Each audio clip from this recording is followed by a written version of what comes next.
पौष मास की अमावस्या को पौष शुक्ल पक्ष अमावस्या भी कहा जाता है।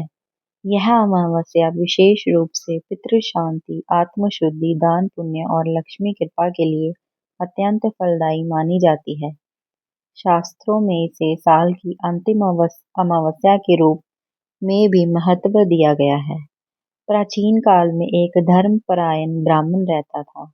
वह नित्य विष्णु भगवान का स्मरण करता था और किंतु आर्थिक तंगी और पितृदोष के कारण उसके जीवन में निरंतर कष्ट बने रहते थे।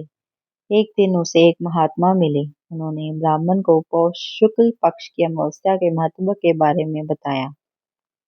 महात्मा ने कहा, इस अमावस्या के दिन यदि श्रद्धा से पितरों का तर्पण, दीपदान या दान पुण्य किया जाए तो पितृ प्रसन्न होकर जीवन के सारे कष्ट हर लेते हैं।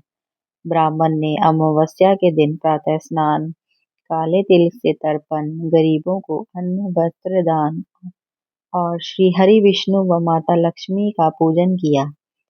साथ ही उसने दीपक जलाकर यह प्रार्थना की, हे पितृदेव, यदि मुझसे कोई भूल हुई हो तो क्षमा करें। हे नारायण, मेरे जीवन को शांति और धर्म से भर दें। उस रात ब्राह्मण ने स्वप्न में अपने पितरों को प्रसन्न मुद्रा में देखा। उन्होंने आशीर्वाद दिया, वत्स, आज से तुम्हारे सभी कष्ट समाप्त होंगे।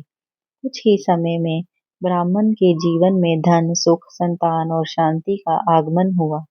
उसके घर में कभी अभाव नहीं रहा। तब से यह मान्यता बनी कि पौष शुक्ल पक्ष अमावस्या पर किए गए उपाय जन्म जन्मांतर के दोषों को भी शांत कर देते हैं।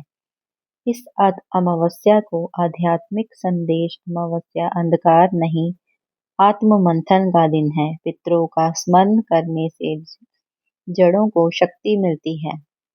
दान और करुणा से ईश्वर स्वयं द्वार खोलते हैं।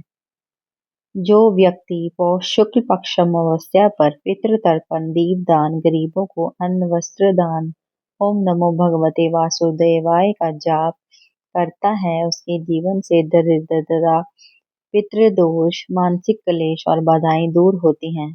ये अमावस्या हमें सिखाती है, जब हम अपने पूर्वजों को याद करते हैं तब ईश्वर स्वयं हमें याद करते हैं।